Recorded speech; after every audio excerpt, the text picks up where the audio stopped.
You think you're having a bad day? Try living in the Middle Ages and running out of things to wipe your royal behind.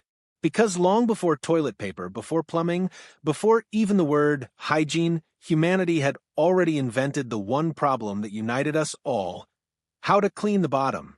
Welcome to the most unglamorous corner of history, where knights wore armor, kings wore crowns, and nobody had two sheets to rub together. Yes, today we're talking about the forgotten art of medieval but wiping. It might sound like a joke, but this story begins thousands of years before castles and cathedrals, when civilization first sat down, quite literally, to think about the consequences of lunch. Archaeologists have found clues everywhere: moss, feathers, seashells, snow, even handfuls of grass. If it was soft, absorbent, or remotely nearby, somebody probably used it. And for everyone else, there was always the left hand. A timeless solution, just don't forget which one you use for dinner. In ancient Greece, philosophers debated ethics, geometry, and apparently bathroom strategy. The Greeks used small stones called pessoi, smooth little pebbles carved to avoid serious damage to dignity. Some even used shards of pottery, known as ostraca. These were also used for voting someone out of Athens. So yes, if you were unpopular enough, your name might literally end up being wiped where the sun doesn't shine. That's where we get the word ostracism. History can be cruel. The Romans, never ones to ignore a good idea, took sanitation to a new level of public performance. Their communal toilets had long benches, keyhole-shaped seats, and flowing water channels beneath. And instead of paper, each person used a sponge on a stick called a tersorium. After use, it was dipped in a bucket of vinegar or salt water and, brace yourself, shared with the next person. Imagine walking into a Roman latrine and hearing, "Excuse me, could you pass the sponge?" Empire has its price. Seneca, the Roman philosopher, even wrote about a gladiator who committed suicide by swallowing one of those sponges. That's right, history's most horrifying sentence begins with the words, "a sponge on a stick." Suddenly, your local restroom doesn't sound so bad. Across the ancient world, different civilizations came up with equally creative solutions. In China, scholars began using paper as early as the 6th century, but not just any paper. One statesman wrote that he refused to use sheets printed with the names of sages or holy texts. Apparently, some things were still sacred. By the 14th century, Chinese emperors were commissioning hundreds of thousands of sheets of soft, perfumed paper for the royal backside. That's right, the first luxury toilet paper was made for an emperor, perfumed, folded, and stacked, centuries before the rest of the world caught up. Meanwhile, in Europe, the Middle Ages were approaching, and with them, a period where bathing was rare, plumbing was a fantasy, and personal hygiene was, well, personal. Most people relied on straw, hay, or a splash of cold water if they were lucky, but at the royal courts, things got intimate. By the late 1400s, England had created a position that sounds like satire but wasn't: the groom of the stool. And no, stool didn't mean a chair, it meant exactly what you think it means.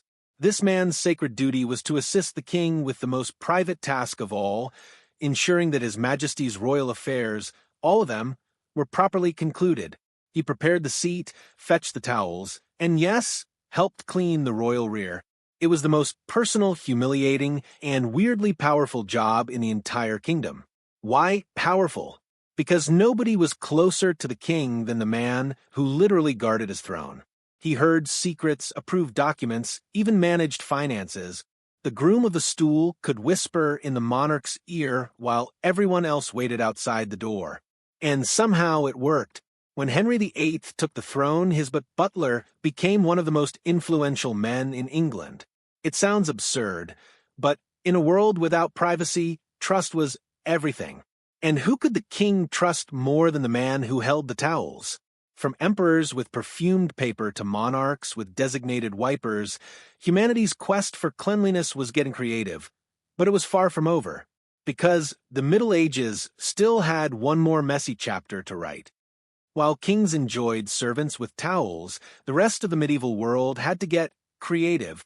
Peasants, soldiers, monks, everyone had their own method, depending on what nature or desperation provided. For most people, it was straw, hay, moss, or whatever plant matter the season offered. In cold winters, a handful of snow worked just fine for those brave enough to try. Others used bits of cloth if they could afford them. But let's be honest, washing wasn't exactly a daily ritual, so hygiene was often more of an optimistic concept than a practice. Public life wasn't much better. Chamber pots overflowed, waste was tossed into the street, and rivers doubled as sewers. When travelers complained of the smell of medieval cities, they weren't exaggerating. It was the smell of civilization itself. And yet, somehow life went on. People laughed, worked, prayed, and invented poetry while standing ankle-deep in what history politely calls organic waste. Meanwhile, back in the royal chambers, the groom of the stool became something of a celebrity. It was a position of trust, wealth, and gossip. This man was not only responsible for cleaning the king, but also for controlling access to him. He handled private finances, delivered confidential letters, and sometimes even advised on matters of state between flushes. When you think about it, it makes sense. If you're trusted with the royal rear end, what's a national secret or two? One groom of the stool, Sir William Compton, served Henry VIII so faithfully that he became one of the richest men in the kingdom. Not bad for a man whose resume started with intimate hygiene management. But by the time of Queen Elizabeth I, the role had become more symbolic, still exclusive, but thankfully less hands-on. The groom of the stool evolved into the groom of the stole, a title that involved helping the monarch dress, not undress. Progress had been made. For everyone else, the centuries rolled on with little change. Chamber pots and straw were still the norm. In some homes, people kept a stack of old books beside the privy, reading a few pages before, while recycling them. One 18th-century gentleman even admitted to carrying a cheap copy of Horace for that very purpose. He read, reflected, and then sacrificed the page. Talk about literature with impact. Across the Atlantic, Americans had their own solutions. In rural households, dried corn cobs were the tool of choice, cheap, reusable, and readily available. Later, newspapers became the standard. The Farmer's Almanac was so commonly used in outhouses that the publishers eventually pre-drilled a hole in the corner, ready for hanging. Now that's customer service. The true revolution, however, came in 1857, when New Yorker Joseph Gaiety launched the first commercial toilet paper. He marketed it as a medical product, claiming it prevented hemorrhoids and soothed tender parts. But people didn't trust it. They thought it was an unnecessary luxury. After all, what was wrong with a good corn cob?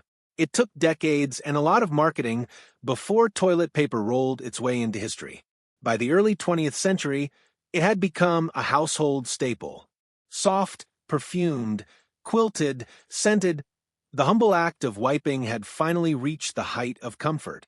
From moss and stones to double-ply luxury, humanity had completed its most overlooked journey.